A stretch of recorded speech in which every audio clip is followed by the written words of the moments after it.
welcome back to LinkedIn Logs, the jobs podcast, jobs and business news podcast for the website cpluscomedy.com. Like I just said, it's a website. Go there. Welcome back in. You know, I haven't been to cpluscomedy.com in a while. Let's see what's going on there. All right, everything still looks good. Thank you, Adobe Portfolio, for being bland but very reliable. Let me see the interview section. Oh, the interview section is looking good. The Craig Robinson interview is sitting there beautiful on top of the video pile. Scrolling down, looking at all the famous people I talked to: Jermaine Fowler, Janelle James. Let me get out of the J's. Leo Byronberg. You know what's really fascinating, and I'll get to the jobs and business news in a second. There are so many names on here. I'm gonna brag about myself for a little bit. There are so many names on the. If you go to cpluscomedy.com, it's again I rebuilt the website using Adobe Portfolio because Squarespace is too expensive and just was not worth it. Anyway, but I rebuilt the C Plus Comedy website, and it's a little muted and everything, but under the interview section, you can see a lot of the names I did before I switched over to video. And it is fascinating to see so many wonderful people I spoke to who are now famous. Now, I'm not saying that I did it single-handedly, but what I am saying is that I had a hand in it. Yes, they worked very hard, but you know, I'm looking at Joel Kim Booster. He's on Scrubs now, the Scrubs reboot. Josh Johnson, he's on the Daily Show and as a contributor. What is his role? He's like, I mean, they host too. Anyway, it's one, and now he's gonna do a new special on HBO. Oh my goodness, you know, it's Leo Byronberg, whose name I've seen on so many TV shows. Sometimes you'll be watching TV and then I'll see like, music producer, composer, Leo Byronberg. Wow, that's crazy. That's astonishing. Janelle James. Now, fair enough. I did not actually speak to Janelle James. There was a time period where some people would only do email interviews, not even phone calls. But Sherry Cola, she was on Shrinking. Watch the latest episode as of March 24th. She's no longer on Shrinking. As I make a very dark joke. You'll understand if you watch the show. I like Shrinking. I like it a lot. That Bill Lawrence is busy. He's got that, I believe, The Rooster on HBO Max and Scrubs all coming out at the exact same time. It's wonderful. It's wonderful to see, but also he, you know, it's wonderful to see because his casting is so diverse. Oh my goodness, it's so diverse. I love diverse casting. Man. Anyway, welcome back in. We're at the tail end of the workday. I'm knocking out this. It's going to be a long podcast. I know it is. But I just finished up an interview with somebody, and it will be coming out tomorrow. I mean, yes, I'm playing coy. You can listen to it under the Constitutional's podcast feed, or go watch it under the interviews on cpluscomedy.com or youtube.com/cpluscomedy. But I'll tell you, this person was at the Oscars. It's Tiana Taylor. She's still excited. Wouldn't it be funny if it was someone that that big? It's like Leo. Leo, how was the Oscars, buddy? You have a nice time? What would I even ask him about? Hey, Paul Thomas Anderson. This is the first time he's worked with colored people, right? Oh, boy. All right. Let's do a little work check-in. Everything's going swimmingly. The end. That's it. I started adding my... This is a couple weeks in, the making. But I started adding my meetings from... We used Outlook. So I started adding my meetings into my personal Google Calendar. Not the links or anything, just the names and the times and all this stuff. So that I can take Maverick out for walks or to the dog park and know exactly when things are. And obviously, and that's an easy thing to do, but I also wanted to keep work and personal life separate. So I don't have any work apps on my phone. I don't need to. Although, I'm going to tell you right now, I'm not doing it, and I don't plan on doing it. But if I could have seen Project Hail Mary today at 11 a.m., I would have. I had nothing to do that was in particular very difficult. It was just, just regular work stuff. So if I could have knocked that out at 10 a.m. and then gone to see Project Hail Mary, I can't go tonight. I can go tonight, technically. I don't want to be around people. If movie theaters, and I don't know if I've mentioned this here, but I know my dash cam has heard it because I talk about this whenever I'm driving to the gym. But if movie theaters opened at 8 a.m., my goodness. I would leave the gym. I would come home, take Maverick out, feed the pets, stretch, eat, shower, eat, and then immediately go to the gym. And I don't know if I mentioned this last week, but I would do that. I'm not at the gym. Immediately go to the movies. I would go, and if the first movie was at 8 a.m., oh my gosh. If I could have seen Hoppers at 8 a.m. 2 weeks ago, if I could have seen Project Hail Mary this morning at 8 a.m. and then gotten back at 10:30, you know how happy I would have been? Now, work does start at 10, but I would have rolled in and been like, I just saw it. I wouldn't have done that. Oh my gosh. And don't think that I haven't thought about bringing my laptop, because I do go in with the book bag.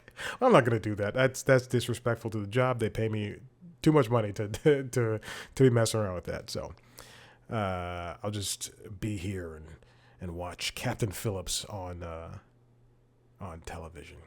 I almost gave away where I work. Isn't that crazy? I literally almost gave it away. But I never will. All right, let's get into it. This one comes from, I have a couple of stories. I'm going to treat this just like the Constitutionals. If you have not listened to the Constitutionals, the entertainment business news show, I gather a bunch of stories and then I talk about it. This is what I'm going to be doing for this show right now, or at least for the foreseeable future. This comes from The Athletic, written by Sabrina Merchant. Who are the WNBA labor agreement winners and losers? Okay. The WNBA players have been essentially fighting for a new contract for the better part of the last 2 years. It's been something that's been at the forefront of the news of the WNBA, besides Caitlin Clark and besides Unrivaled. Also, if you like sports and you don't know anything, if I said anything other than Caitlin Clark, you didn't know. If you didn't know about this, and then you didn't know about Unrivaled, then you don't like the sport enough. In the same way that if I say, do you like golf? Like, oh yeah, I love the PGA Tour. If you say you like live, then there's an issue there. We're going to stop the conversation. But then I go, oh, do you watch or do you know about Rory McIlroy and Tiger Woods' TGL, the golf league? And you go, no, then I'm going to go, you don't like golf. Even if it's fairly new. So they've been fighting about this for the past couple of years, and now they have an agreement in place. I don't think anything has been officially signed, but the crux of it is the players need more money. They've been working their butts off forever. They're not getting paid enough, and finally, these players are going to get things that they deserve. Probably not enough, but they're still getting the things that they deserve. Now, as Sabrina writes here, the league has experienced so much growth over the past few years that even as negotiations grew tense and sometimes stalled during collective bargaining, the WNBA could not afford a stoppage that risked halting this wave of momentum. And now they're going to play this full season of television, of games. And they're also, thank goodness for Ion and the EW Scripps Company and other places for purchasing the rights to games and airing these. So there's a few winners. The full agreement, again, the collective bargaining agreement, has not been drafted, but we have some winners like NECA Mike, who is the WNBPA president, who's now presided over the two labor negotiations that were immediately hailed as a landmark victory for players. After the 2020 CBA raised the standard of player experience across the league, the 2026 deal delivered on compensation. The Players Association, along with, I'm just going to call her NECA. I'm sorry, I don't want to ruin that last name again. Secured revenue sharing, albeit at a lower percentage than they might have hoped, and dramatically increased salaries for every player in the league, not just the stars. That's very important. Because even if you have stars like Caitlin Clark and Breonna Stewart and Asia Wilson, there's still people, who aren't as big, women who aren't as big, who deserve to get paid themselves. Okay. Now, being the president of the union is a challenging and thankless job. There is a reason no one has tried to run against NECA since she assumed the role in 2016. She led the players through a tumultuous period and came out on the other side with a life-changing deal. There's also, next up, WNBA stability. They secured a 7-year CBA deal with an opt-out after 6, ensuring labor peace for the foreseeable future. The league can pitch investors and sponsors with confidence in its financial outlook. It'll be easier to manage WNBA growth knowing what the expenses will be during this period. The players also benefit from this stability, unlike the previous CBA. When the salary system didn't allow them to partake in the revenue the league was bringing in, they will share in the gains over the next 7 years. Again, remember, it's not as big as they wanted, but big. But it's something. Asia Wilson made $200,000. So superstar players, they're going to get paid a little bit more. Asia Wilson made $200,000 in 2025, only $80,000 more than the average salary. The overall values and gradations didn't make sense considering how much superstars drive winning and popularity. Now, you can be like, somebody listening to this or watching this could be like, oh, but she also gets, Asia Wilson can get like Nike endorsements and this and that. That's no way to live. That's not even guaranteed money all the time. It's different for every single player. In the same way that, the I don't know, Steph Curry gets something, there's always a guard who does not get that. I don't know if I even made that sense. Now the best players will be compensated accordingly. Max players and supermax players will make 7-figure salaries, and the best players don't have to wait until they finish their rookie contracts to sign those contracts. High-performing young players will also be able to earn supermax salaries in their 4th season, provided they meet certain benchmarks. Plus, rookie contracts will be right-sized to the 2026 rookie scale so that no one in the recent draft classes gets left behind, which means they're not going to be making $60,000 a year. They're going to be making better money. I don't know how much it is, but they're going to be making better money. Tunnel fits. Oh, I did not see this. I might have skipped over this.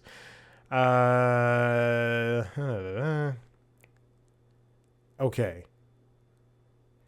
Oh, okay. This could apply to clothes, jewelry, bags, even cars, anything that players can spend their growing disposable income on. The lifestyle, that means they're just, these players earn more money, which means the fits get better. A lot of this is very fun. Okay, losers, free agency. The 2026 free agency period should have been the most exciting in the league's history. However, some decisions require time, and the WNBA doesn't have any of it. The league and players essentially engaged in a staring contest for the first month of 2026, resulting in an extremely truncated offseason. All of the news of player signings and trades will come out in a flood rather than a spread out over the next few weeks, limiting the potential drama.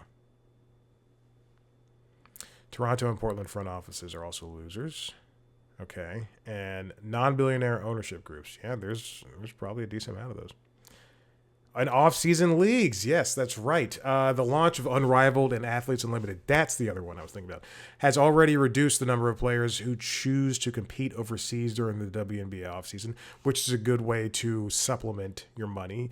Once the WNBA regular season ends, then some players can go play for other countries, and it's happened. It happens in the NBA with or the G League at least, and things of that nature. Now that the average salary of the WNBA is increased fivefold, fewer players will need the extra paycheck if they prefer the time off. Then again, the WNBA offseason is long. Yes, it is. And many players don't want to sit out for 6 months. Yes. Okay, there you go. That's it. Moving on, this comes from Sydney Ember over at the New York Times. Young graduates face the grimiest job market in years because of advances in artificial intelligence, and now companies aren't really hiring, nor are they really firing. It's been tough for somebody who is 21 or 22 years old and they have their degree that they were told is supposed to help them. It's been tough for those young people to get out there and actually get any jobs. Unemployment rates for young people between the ages of 22 and 27 have skyrocketed. In 2020, rather, it blew up. I'll show you if you're watching the video, you can look at this chart. It blew up to roughly 20%. And then it leveled off going into the latter years. But as of 2025, it's been steadily increasing. I wonder what happened in 2010. That's interesting because that's around the time I graduated. And then I see that it tapered off. Well, I did not get a job. Graduated high school, excuse me. I'm still very young and still very virile. So the unemployment rate soared to 5.6% at the end of last year, according to an analysis from the Federal Reserve Bank of New York, up sharply over the past 3 years and outstripping the overall rate of 4.2% at the time. For those who were unemployed, more than 40% held jobs that do not typically require college degrees, the highest level since 2020. Again, I've talked about this before. It's because of the things like AI. We have, I think, Duolingo and a couple of other companies have just essentially turned to AI to take over spots that include, to take over jobs, rather, that were typically held by humans in prior ways, whether it's customer service or, I know that's what Verizon did. Or in other specialties. That's usually they would. I wonder, they would. Okay, let me finish that thought. Usually, a company would just more or less, send their jobs overseas, and that's why we have a lot of call centers. I wonder when those overseas call centers really became a thing, because customer service. I love it when the customer service is here and I can just talk to somebody without having to describe something, or they're not reading a script or anything. Maybe that'd be good. That'd be a good little deep dive for CNBC to do their YouTube channel. So, artificial intelligence is destroying the jobs that graduates typically get. Fueling those concerns have been dire warnings from AI leaders, including Dario Amodei, the chief executive of Anthropic, who predicted the technology could obliterate half of entry-level white-collar jobs in 5 years.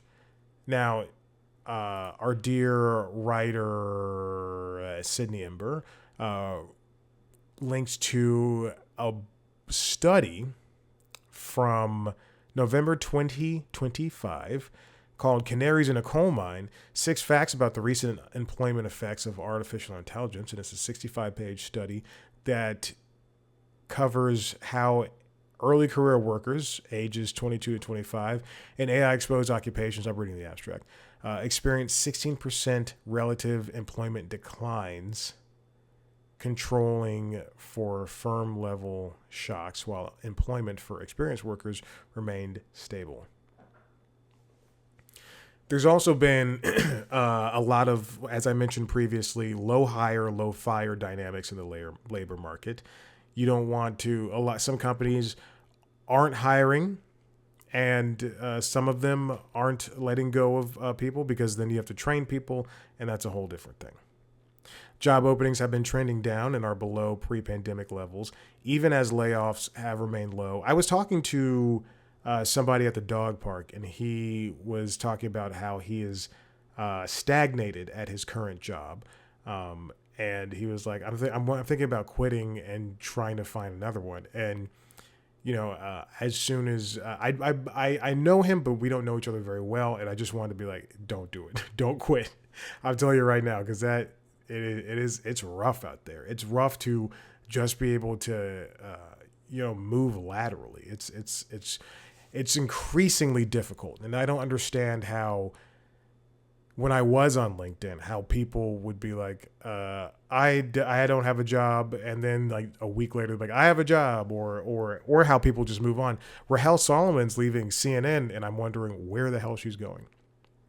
Although I did, again, I wake up at 3:45 in the morning, and I saw a clip of her last week. This is very specific. I saw a clip of her last week, and I was thinking, because she hosts right now for the rest of the week, she hosts the 4 a.m. early start show on CNN. Then Audie Cornish comes in at 5.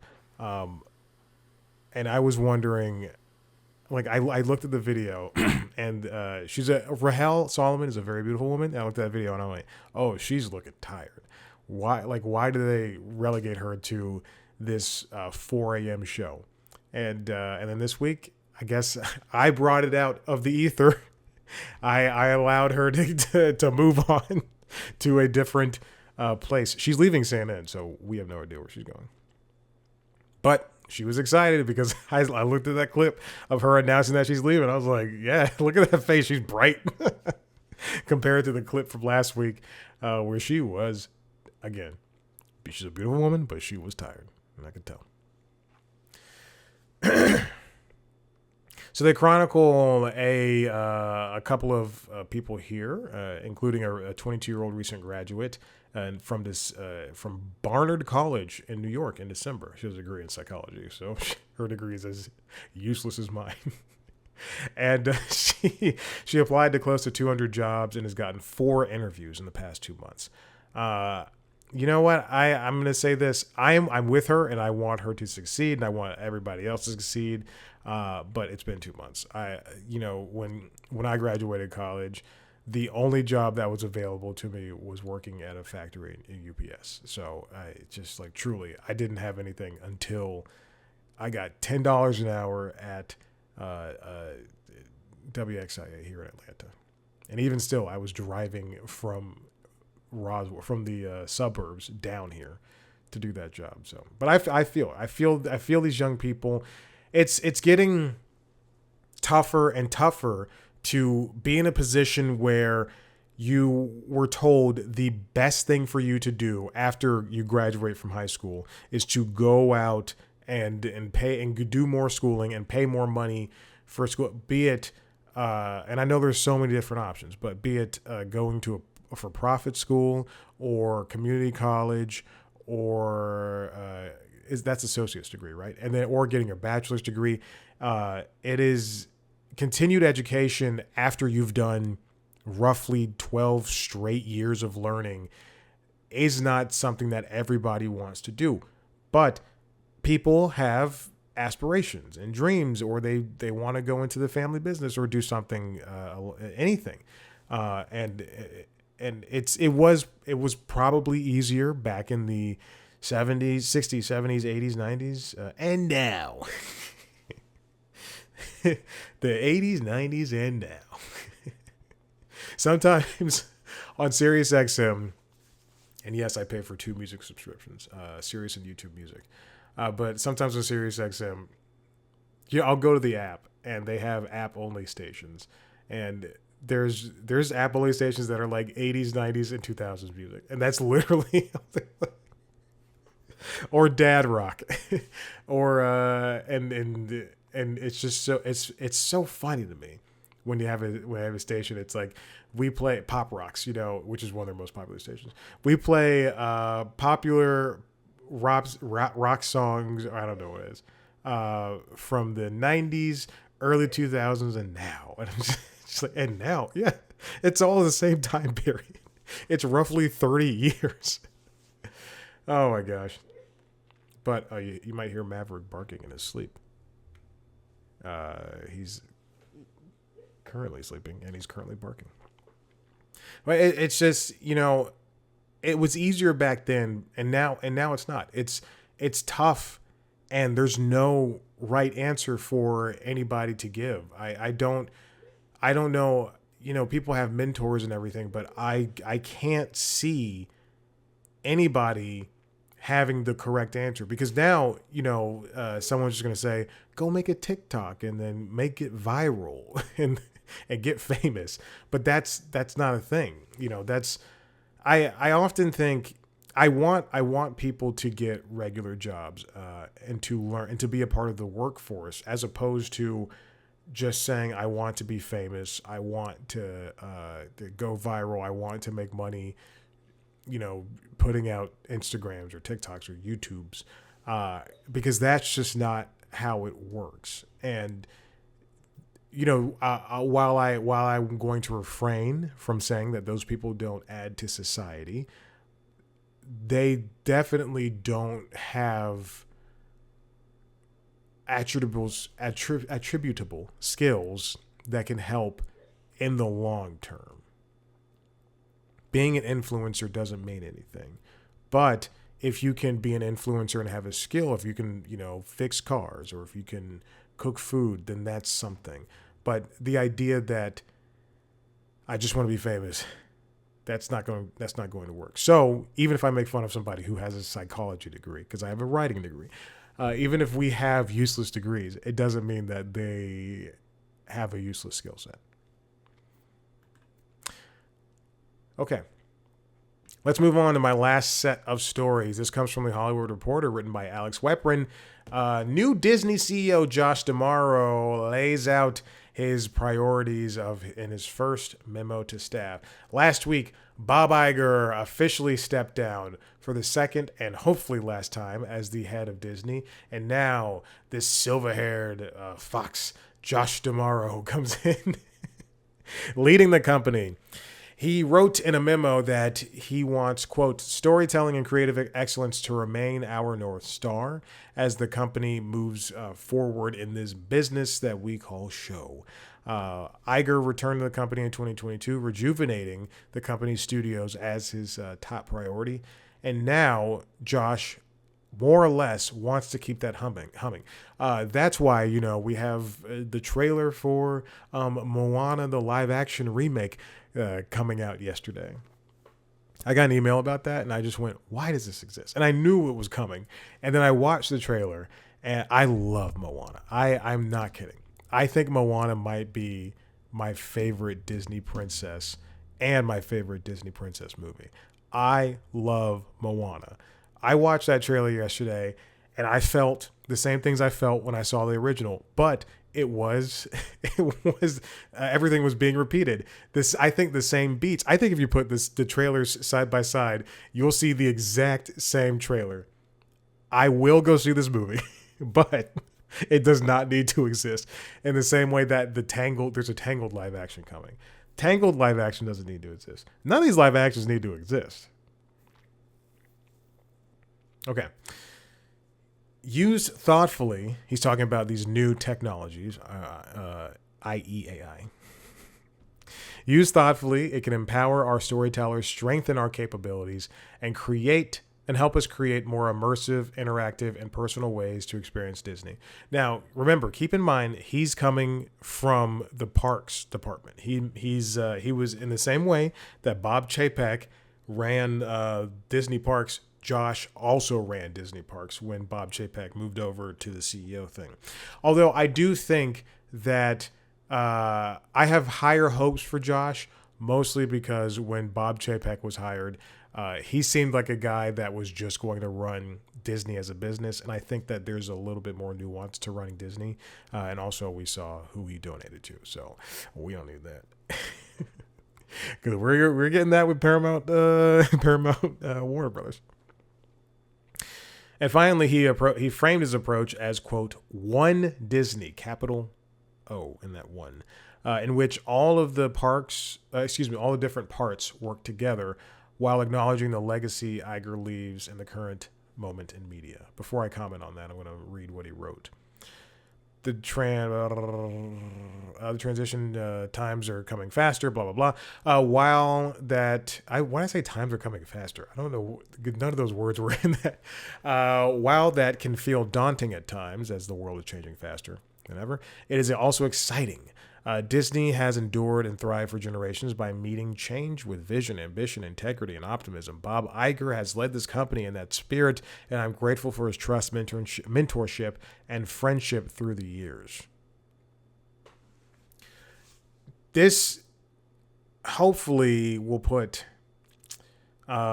Disney in a more, Disney's very approachable, but hopefully this will put Disney in a more approachable light, and they'll be more open to doing things. They'll be, what is that Disney game called? I'm not even in the Disney game. What is that game? What's that Disney game called? Dreamlight Valley. They released Dreamlight Valley within the last couple of years. And it did well. I played a little bit of it, but also that's because it was on Game Pass and I did not want to pay for it. But they put that game out, and your character can interact with Simba from Lion King and Sully from Monsters Inc. and Mushu from Mulan, and that's great and everything. And they've had this continued relationship with the Final Fantasy series, with the Kingdom Hearts games. But hopefully this will, Josh can allow, and the leadership there can help spread Disney out a little bit more without, risking the integrity of what Disney is. I have issues with Disney. We all know this, but in recent weeks and months, I have shifted from, let's keep things bottled up to, hey, people need to make money. This is very important. I think people need to make money. Okay, now let's move on to, I'm sorry, I saw a headline of a story and I did click on it and I did start skimming it. All right. Continued. This comes from the Hollywood Reporter, written by Alex Weprin. Dana Walden sets leadership team at Disney Entertainment. Remember, Dana also is helping lead the company. She's going to be leading the entertainment side, and it's, I guess, going to involve television and film and all that stuff. She's moved into her new role as of last Wednesday. Two of the biggest changes under Walden's new structure include Deborah O'Connell, who's going to become the chairman of Disney Entertainment Television, which is a new role for the company. And Disney's nascent gaming and interactive business will now become part of Disney Entertainment. Is gaming and interactive? Oh my gosh. For a second, I thought that was gambling, but it's not. So don't worry. Whew. I was like, well, Disney is thanks to ESPN, they are a part of that gambling crap. So these new people, O'Connell, who does not have a comma after the O and before the C. Interesting. At least that's how Alex has written it here. O'Connell will be in charge of ABC Entertainment, Disney-branded television, Hulu Originals, National Geographic content, and creative for 20th Television and 20th Television Animation.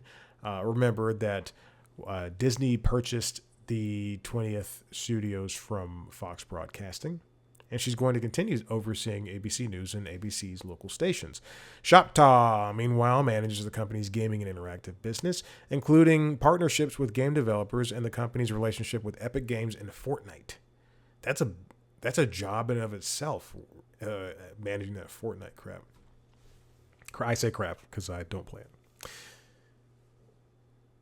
So Dana, in her note to staff, says,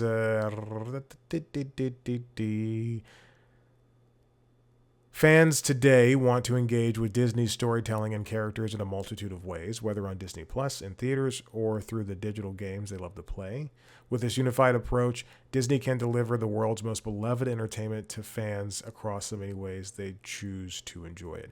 You know, I appreciate that they are taking this kind of singular thought and saying, hey, people love Disney. Let's just continue giving them more Disney. And if we can make all of these arms of the company touch, then that's great. I definitely see that this is going to work for them, especially when eyes are on the industry and they see things in a negative light when it comes to Paramount and Warner Brothers, or when Fox Broadcasting airs a 3-week event about the Bible, the women of the Bible, on a Sunday night, as opposed to airing Family Guy and American Dad. Disney has a chance right now to while they are the leader now. Netflix is obviously giving them a run for their money as of the past couple of years, but they have this chance to be an all-arounder in terms of, we have the parks, we have these characters people intensely love, we have the streaming, and we have theatrical, in a way that Netflix does not have all of that. Yes, they have the streaming aspect and they can be successful in that, but Disney is also an attractive person with talents, as opposed to Netflix just an attractive person and that's it.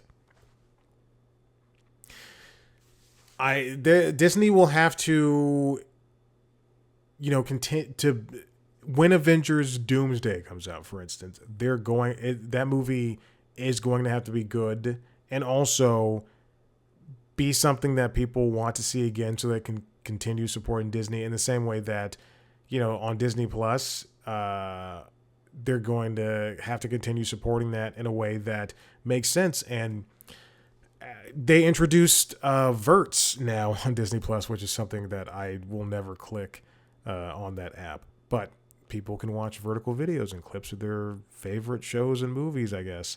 And apparently it's successful enough on ESPN that, why don't we do it for Disney?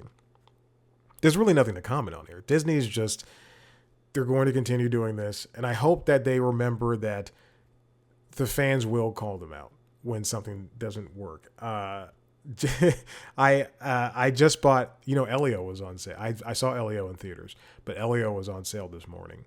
And so I purchased it. And I now have this goal of buying all the Pixar movies. I don't know why, but I've been buying them because they've been going on sale. And so I just bought Elio and Monsters, Inc. and Monsters University. And it's also great to not have to go on Disney Plus. In the same way, it's also great not to have to go on to HBO Max and see that they don't have Justice League, the TV show, or Justice League Unlimited. Because now I own those. And yes, I'm watching them. I love it. I love that show so much. I've seen it so many times. What was I talking about? I truly have no clue. All right, here's the final bit. This comes from Hollywood Reporter with my Alex Weprin. Inside Bob Iger's Disney farewell tour. As I said, Disney CEO of several decades, Bob Iger, stepped down again, and there was a big to-do about it. Alan Bergman said something. Marketing chief Asad Ayaz said something. Michael Eisner said something. Just kidding. Michael Eisner's dead. But it's just like a big farewell tour. And now it feels as though Bob Iger has left the company in the prime position in order to be the leader, I would say the industry leader that they are. There's going to be, in this year alone, I believe, Disney's expanded. Iger launched a Hong Kong Disneyland and Shanghai Disneyland. That not this year, but he's launched that. Given the company's scale in China, they also have, when Iger became CEO, the Disney Cruise Line had 2 ships. As he leaves, they have 8, with 5 more on the way, including the first ever ship based in Asia that's called the Disney Adventure. Of course, they have Avengers Doomsday coming out this December. And then there's also the combination of of Disney Plus, Hulu, and seemingly ESPN into the Disney Plus ecosystem. He acquired BAM Tech from Major League Baseball, bringing in outside experts in live streaming to help the company scale up quickly.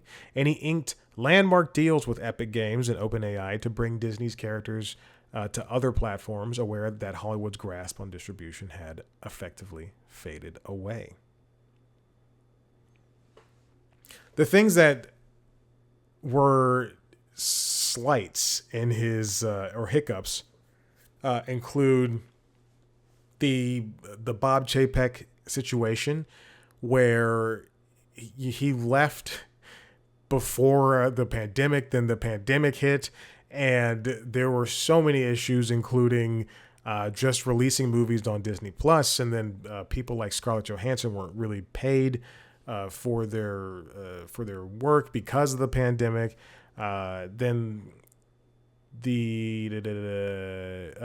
all the getting subscribers cost Disney so much money, and creative came at the expense of Disney's creative engines, which depleted themselves as theatrical releases, the heart of Disney's corporate flywheel, were pushed aside for streaming debuts. Movies that appeared on Disney Plus without going to theaters included Black Widow, I think, shifted to Disney Plus. And then there was Strange Worlds, Luca. Wait, was Luca? Luca was Disney Plus, right? Yeah, Luca was Disney Plus. I'm not a huge fan of Luca, but I have a relationship with that movie wherein when I bought the TV that's over there now, I bought a bigger version of it, and then I remember it was raining. It was Saturday. It was raining outside, and the TV that was over there died. It just stopped working, and then I said, "Oh my gosh, I need a TV out here," and I went, "You know what? I think I can just go buy one at Best Buy." So I went, and there was an LG TV that I knew I wanted, and I bought the 65 inch, and then I came home. It barely fit in my car, and it was so heavy. And I brought it in, and then I freaked out because it was too big. And then within the hour of me bringing it home, I boxed it back up, and then I took it back to Best Buy, and I bought the 55 inch version. And then the first thing I watched was that Friday? It was Friday night. The first thing I watched was Luca, because it just premiered that day, and I was tired and mad that I spent that much money, and I watched this movie and I hated it, and I was so mad. And ever since then, I've seen that movie like maybe 2 or 3 times, and now I do own it because it did go on sale a couple weeks ago. But I just don't like it, but it's tied to my life forever. Of course, Iger also brought in ESPN's standalone product, which is pretty much, doing well for them. But now, the studios needed creative rejuvenation. The streaming business needed to become viable as a business. ESPN needed to chart its path forward, and Disney Experiences, which is the parks and the ships and all that stuff, the thing they do better than anyone else, needed even more investment. I think Iger leaves a very positive, lasting legacy, more so than David Zaslav. I don't think David Zaslav is walking away as a billionaire, and I don't think not a single person will miss him. I truly, if you are at Warner Brothers right now and you're like, good for David Zaslav, he earned it, he deserved it, you are a crazy sycophant. But it is, Disney is in a position to, it's in a strange position. It's the leader when it comes to literally everything else, with the exception of Netflix. Netflix is always going to be that tiny little asterisk, that thing that they have to compare themselves to, even though it's not entirely necessary. But Netflix is winning when it comes to the at-home market. And right now, I think, Hollywood, the entertainment industry in general, is struggling. And it's tough to even get things made in Hollywood proper, in LA proper itself, where things need to get made. And as much as me and Danny McBride, and other people who don't live inside of LA, say hey, we can make things everywhere else. I think, a lot of people have uprooted their lives over the past decades and moved themselves to LA and even New York, and things need to be made. If they need to be made here in Georgia, they need to be made in California, they need to be made, all over Montana. I think that's where Yellowstone shoots. Let's get things made. Let's get movies and TV shows made. And Disney is in right now, in my favorable view. I don't like everything they do. I'm not a fan of, while I agree that what Andrew Stanton, here's the thing I'm not a fan of. Andrew Stanton a couple of weeks ago had an interview, and he was specifically talking about, Andrew Stanton's one of the heads of Pixar. I think he might be the head of Pixar. But he specifically said that when he was asked about, there was a cut in Elio, there was a cut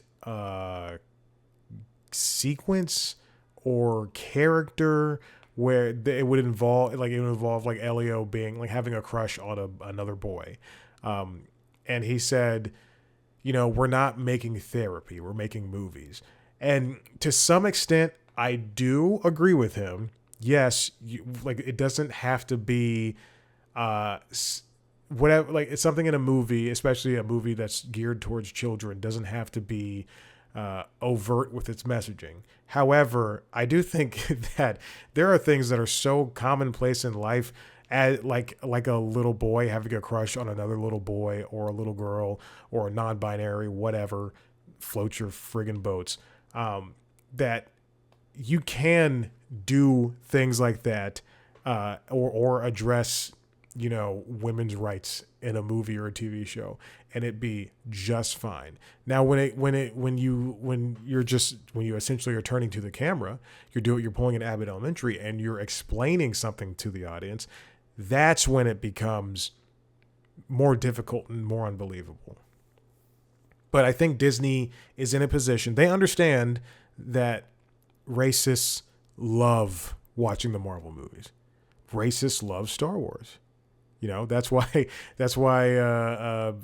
what's his name? John Boyega and Daisy Ridley, sexists, love Star Wars. That's why Daisy Ridley and John Boyega, just while they may have had a nice time making the movies and TV shows, the fan reception probably cooled them on the Star Wars franchise. If I was in oh my God, I'd be so excited. First of all, the only Star Wars things I like are the cartoon shows.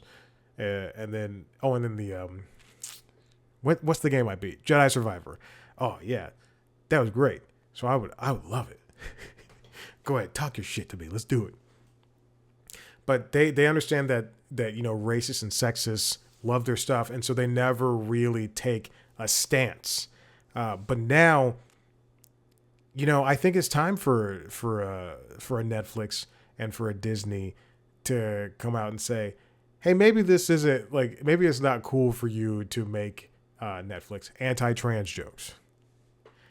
Maybe it's not cool for our fans, in quotes, to not like Anthony Mackie's Captain America. It's all the same stuff. There's not one superhero movie I've ever turned on and been like, oh, this is well, no, hold on. There's two. There's two superhero movies that I think are very specifically different. Four. There's four. And I'll keep those to myself. One of them is Batman v Superman, the extended cut. But it's time. It's time. Take a stance. Take a stance, Disney. All right, I'm done. Listen, if you like what you heard here, head to the website, cpluscomedy.com, where you can see me talk to famous people sometimes. Again, as I mentioned, there's a new interview coming out after this. Not on this feed, on the Constitutionals podcast feed. And the video version of that interview is also arriving on youtube.com/C+comedy, where you can see a video version of this show, as well as a video version of the other shows, the Constitutionals Entertainment Business News Show, and the Late Night Show. Subscribe to those shows wherever you get your podcasts. Watch it on youtube.com/C+comedy. Speaking of which, you can find us on social media on YouTube, Blue Sky, TikTok, and Instagram at C+comedy, and me on those platforms at Chad Black White. Thank you so much for listening. We'll see you next time. Bye.